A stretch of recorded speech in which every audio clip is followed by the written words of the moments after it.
Good morning, everybody. Lurch Franco Wilkes here, aka the Clintonville Slasher. Did you know that? So last night I was watching Fright Night from 1985. Great film, good movie, right? So I was watching it, and I was kind of curious of how much money they had for a budget. They had an $11 million budget, and after the movie opened and the box office, they made almost $25 million opening weekend. And that's just in US and Canada. Worldwide was absolutely insane. And I'm thinking to myself, that's a lot of money for a horror film. And it really shows because that movie, the special effects in that movie are absolutely amazing, especially like the makeup. Just the makeup alone is so good. The way Chris Sarandon's character, Jerry Dandrick, how he changes, his face changes throughout the film so many times. Even Amy's, after she's turned into a vampire and her face is like fucking super wide, her mouth is super wide, iconic character. It just looks fucking amazing, and the movie is just so cool to look at. The acting is shitty, and that's what makes it great. Evil Ed's character, after he's turned into a vampire, he looks just so cool.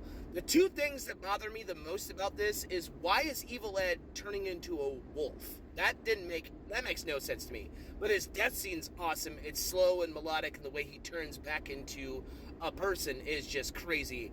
And then Peter Vincent just pulls the chair or the table leg out of his chest and just walks next door like no big deal.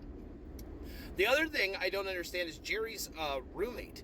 Like, is he a person? Is he a familiar? Is he a day dweller? Like, I don't get it. Like, they shoot him like 100 times, and then, he just melts into goop.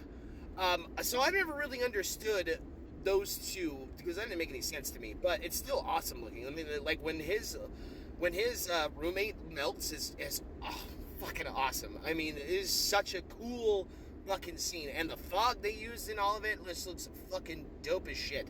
And it's one of the best movies I've ever seen.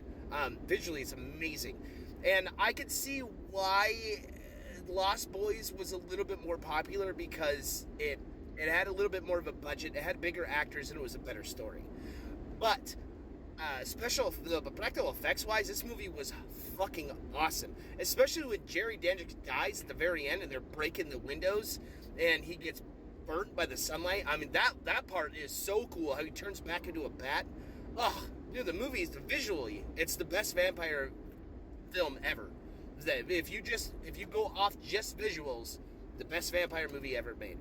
So, if you didn't, now you do. I know it's kind of a long-winded answer, but, I mean, I just had to talk about it. So, like, comment, subscribe, stay horror, and we'll see you next time. Later, day.